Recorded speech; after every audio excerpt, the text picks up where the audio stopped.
portée par la crise sanitaire et ses conséquences. Qu'auriez-vous fait face à l'épidémie du Covid-19 si vous aviez été à l'Élysée aux commandes de la nation? Vous avez d'ailleurs commencé à répondre à cela. Alors, moi, ce que j'aurais fait d'abord, c'est que je me serais entouré d'un aréopage de médecins, ce qu'a fait le président de la République, mais j'aurais déjà vérifié que ce soit des personnes qui n'aient aucun conflit d'intérêt avec des laboratoires pharmaceutiques. Et quand je dis ça, je peux le dire, parce que je vous renvoie à mon programme présidentiel de 2017, la proposition 92. J'avais d'ailleurs été asticoté sur France Info, je crois que ça devait être aux alentours du 11 ou 12 avril 2017. Alors, dans la partie garantir la santé pour tous de votre programme présidentiel législatif, je me suis intéressé avec mes camarades au point 92, j'aimerais que vous nous l'expliquiez. Engager des poursuites judiciaires contre les officines et les sociétés orchestrant de grandes peurs collectives à des fins d'extorsion de fonds publics. Je n'ai pas tout à fait compris de quoi il était question. Oh, c'est très simple. Je visais tout particulièrement le scandale qui a concerné le Tamiflu. Voilà. Vous vous rappelez ces grandes pandémies qu'on nous a fait valoir, notamment sur l'affaire de la prétendue grippe aviaire, puis la prétendue grippe porcine. Je rappelle que successivement, à 3 ans d'écart, le gouvernement de Dominique de Villepin avait acheté pour 180 millions de doses de Tamiflu et qui n'en servit de rien. Et ça, c'était sur fonds publics. Et puis, 3 ans après, c'était Mme Roselyne Bachelot qui avait acheté pour 1,8 milliard de doses de Tamiflu, c'est-à-dire le budget de l'INSERM. Et bien moi, je dis que là-dedans, ça nécessite qu'il y ait des enquêtes qui soient menées, parce qu'on sait que tout ceci a été très largement orchestré par des entreprises qui orchestrent des familles. Et vous voyez d'autres grandes peurs collectives, puisque c'est votre expression, qui pourrait amener de façon plus générale, je pense qu'il faut il faut soustraire les grandes décisions de la santé au poids des laboratoires pharmaceutiques, qui ont pris un poids excessif et qui nous entraînent parfois dans des déficits abyssaux. Moi, vous savez, je suis quelqu'un de sérieux. Les propositions que je fais, c'est qu'elles sont fondées sur des faits. D'où la question qu'on vous pose. Eh bien oui, elles sont fondées sur des faits. Nous devons à la fois rétablir la France, parce que moi, lorsque je propose, par exemple, de porter le SMIC à 1 300 € par mois, lorsque je propose qu'il y ait un minimum vieillesse absolu de 950 € par mois. Je vous demandais quelles autres grandes peurs collectives vous envisagez. On parle du SMIC. Eh bien, oui, mais j'aimerais, parce que le temps passe, je vous ai répondu, j'aimerais par exemple que l'on engage des poursuites contre le laboratoire Roche et que l'on voit ce qui s'est passé. Et également contre les entreprises comme Hill & Knowlton ou Burson Marsteller, qui appartiennent au groupe américain WPP, au groupe anglo-saxon, et qui sont spécialisés dans ce genre d'opérations. J'avais été asticoté par Guy Birenbaum, qui était journaliste à France Info avec une émission avec Apathy, et il avait pointé, vous avez mis votre programme dans votre idée 92, c'est que vous voulez lutter contre les grandes peurs et les grandes pandémies orchestrées par des grands laboratoires pharmaceutiques. Et alors il m'avait considéré comme si j'étais évidemment complotiste. Vous dites aussi souvent, M. Asselineau, de favoriser des thèses complotistes. Vous avez déclaré sur TF1 « J'en ai assez de cette chasse aux complotistes qui stigmatisent les Français qui ont le droit d'avoir des doutes. » Oui, c'est le principe même des doutes. C'est le principe même du doute. Vous savez, Attends, excusez-moi. On ne va pas parler de la philosophie du doute, mais de quoi vous doutez, vous, François Asselineau? Eh bien, par exemple, de l'affaire syrienne. Là, on nous annonce d'un seul coup que Bachar el-Assad aurait gazé des enfants. Et vous n'y croyez pas? Eh bien, moi, je dis que nous n'en savons rien. Je dis que l'expérience antérieure nous donne... Nous savons, le chat est chaud et craint l'eau froide. Regardez ce qui s'est passé avec l'affaire des armes de destruction massive qui étaient prétendues être de Saddam Hussein. C'est pas de l'eau froide, là. C'est pas très... Non, oui, mais attendez... Il y avait des armes de destruction massive chez Saddam Hussein ou pas? Non, mais attendez, en 2003, je suis désolé. Il y a des armes chimiques chez Saddam Hussein ou pas? Eh bien, écoutez, chez Bachar el-Assad. Moi, ce que je sais chez Bachar el-Assad, c'est qu'il y a eu l'affaire de la Ghouta, le massacre de la Ghouta en août 2013. Oui. Eh bien, le rapport très récent, 4 ans après, du MIT, c'est-à-dire l'institution la plus prestigieuse des États-Unis, a conclu que très probablement, en fait, ça venait des zones rebelles.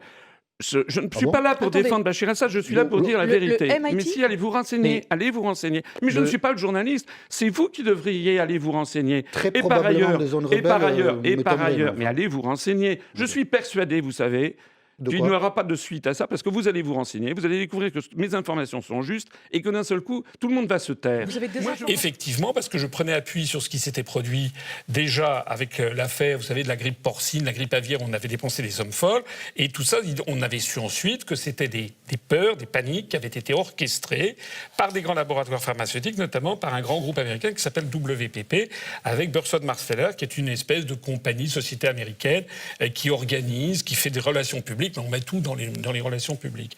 Donc, pour revenir à votre question, voilà, ce que j'aurais fait, c'était un aréopage de personnes qui auraient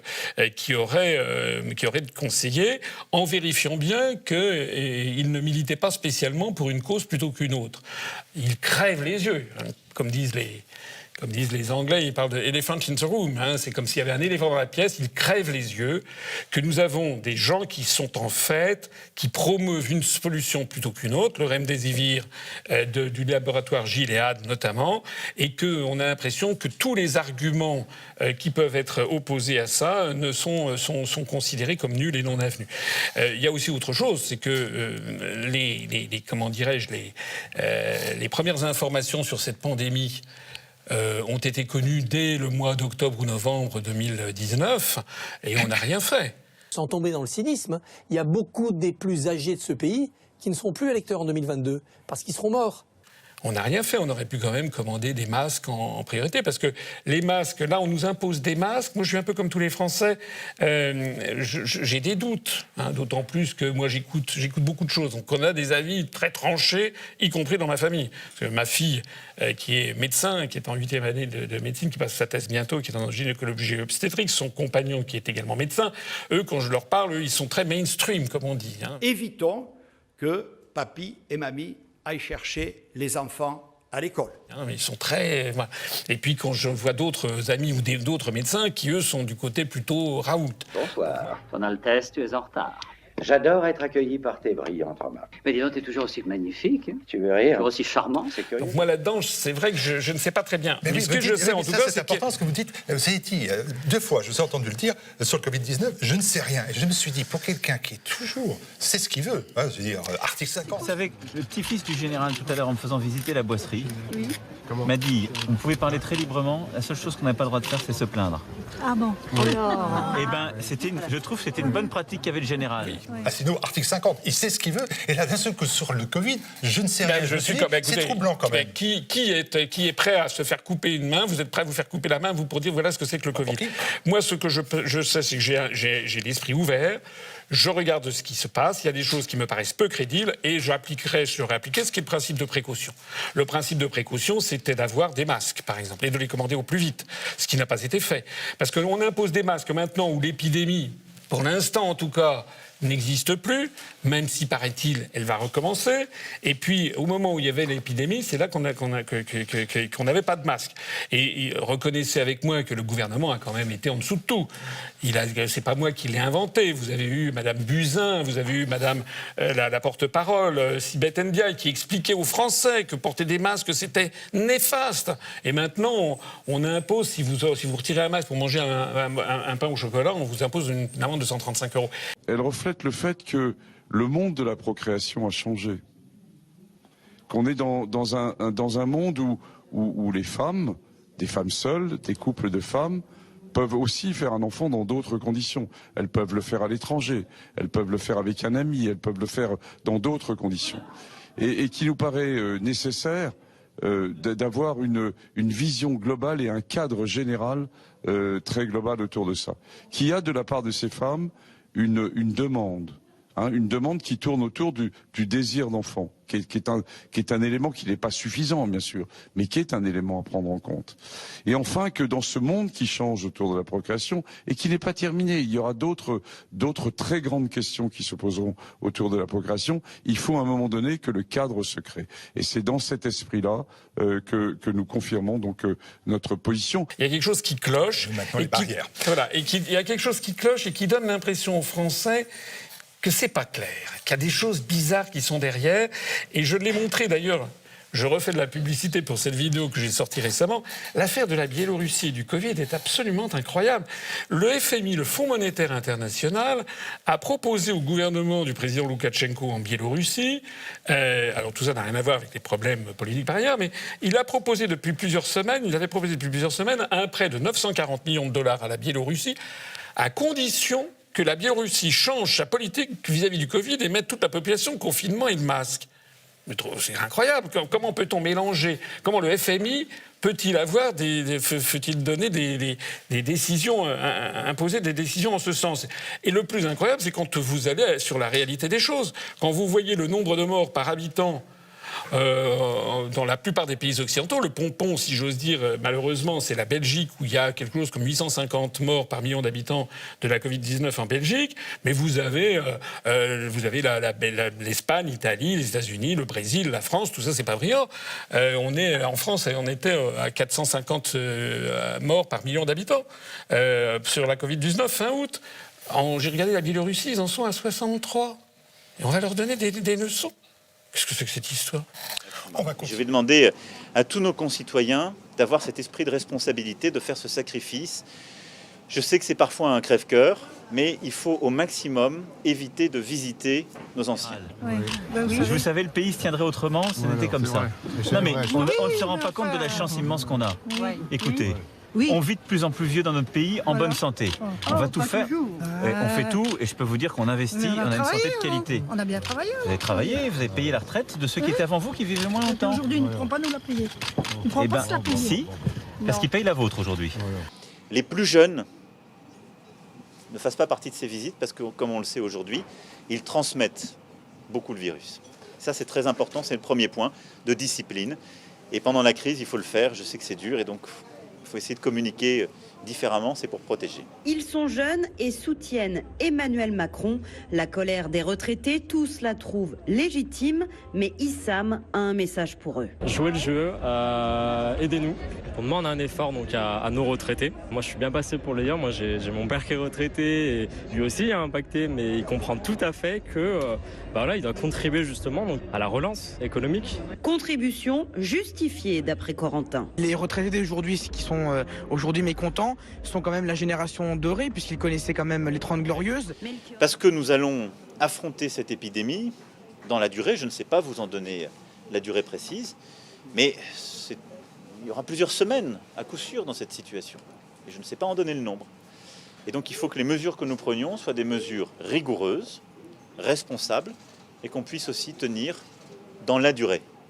Ça se disperse un peu. Qu'est-ce qui se passe? Vous voyez, voilà. C'est ça, vous voyez, là. Le pouvoir, c'est ça. Mais quasiment comment ça fait.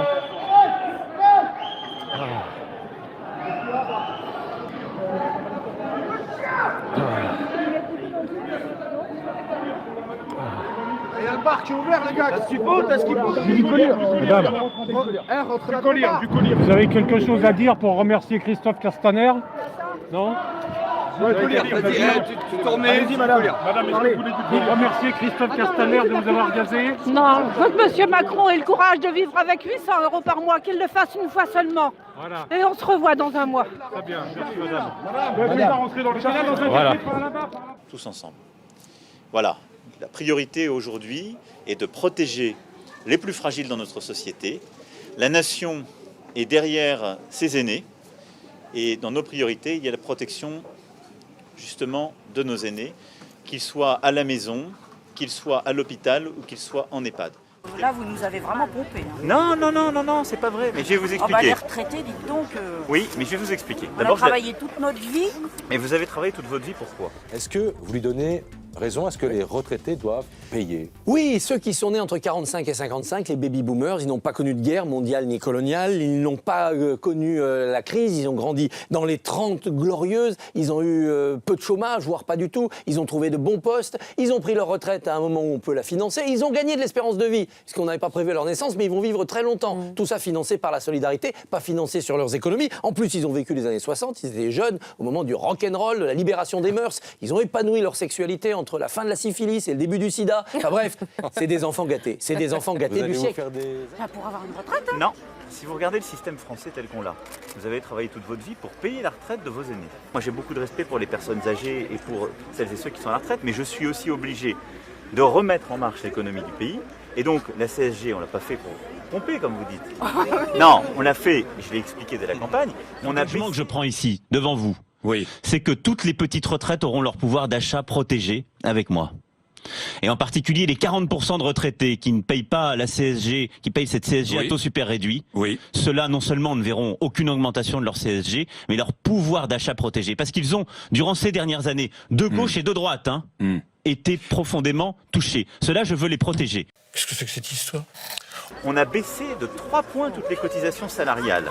Donc tous ceux qui travaillent touchent plus pour qu'ils gagnent plus par le travail, que ça redémarre plus vite, pour qu'ils puissent vous payer les retraites. Voilà. Donc, je m'étais lavé les mains avant, je me suis lavé les mains après et j'ai changé de masque. Prenez soin de vous, Passez une bonne soirée, prenez soin de vous aussi, Prenez soin de vous, prenez soin de vous. Non, mais il faut faire très attention. Prenez soin de vous. Prenez soin de vous surtout, Il faut se laver les mains régulièrement. Oui, ça on le sait. Je m'étais lavé les mains avant, je me suis lavé les mains après et j'ai changé de masque. Et si vous voulez, vous pouvez faire une photo. Ah oui, voilà. Qui est votre photographe? Ah mais j'ai pas de... je sais pas faire. Ah oui, alors là c'est plus compliqué. Donnez-moi votre téléphone s'il vous plaît. Ah oui. Pris par un ministre, vous êtes... Polyvalent. Alors. Je suis verso, comme Sarkozy. Alors, il faut que vous nous donniez votre code. Alors, faites attention, ne donnez pas tous les codes, madame. Alors, la photo, on y va. Venez à côté de moi, je fais attention. Merci, monsieur le président. Bonne soirée à vous. Et prenez soin de vous aussi. Allemagne. Chancelée, Allemagne. Regardez la photo. Regardez les photographes. C'est fantastique. Ah moi, ça m'arrive à moi, une petite bonne femme comme moi. Mais ne dites pas une petite bonne femme. Merci mille fois. Merci beaucoup. Merci. Je veux être encore là l'année prochaine. Eh bien, on sera là aussi. Je veux être encore là. Oh là là. Merci pour cette énergie. Merci à vous. Pour mon anniversaire, c'est formidable. Formidable, tu étais formidable, j'étais face au diable. Nous étions formidables, tu étais formidable, j'étais face au diable. Nous retournions la table. Hey Macron, oups, Emmanuel, je vais pas t'embrouiller, promis juré. Je suis non violent et depuis hier, putain, je peux plus rentrer d'argent, mais bon c'est pas grave, allez viens, 5 minutes quoi, je t'ai pas insulté, je suis poli, courtois et un peu fort troublé. Et pour les mecs comme moi, vous avez autre chose à faire, vous n'auriez pas vu hier où j'étais. Formidable, tu étais formidable, j'étais face au diable. Nous étions formidables.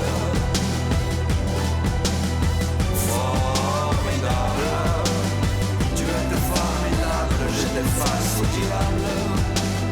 Nous retournions la table. Eh, tu t'es regardé, tu te crois beau. Tu penses avoir tous les pouvoirs, mais t'es qu'un président, mec.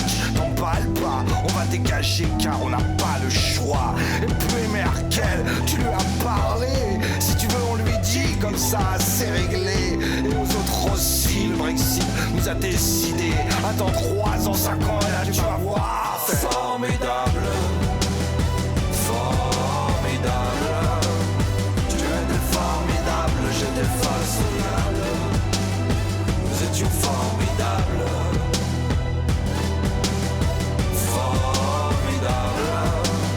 Tu étais formidable, j'étais face au diable. Nous retournions la table.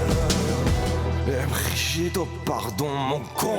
Tu sais dans la vie y'a ni méchant ni gentil. Si les Français sont chiants, c'est qu'ils ont peur d'être trahis. Si l'Europe trempe la France, c'est pour le compte des États-Unis. Pourquoi t'es tout rouge? Bah reviens le pantin. Et qu'est-ce que vous avez tous à me regarder comme un crétin? Ah oui, vous êtes le bien, vous, à toucher le fric européen de Brexit pour demain. Formidable.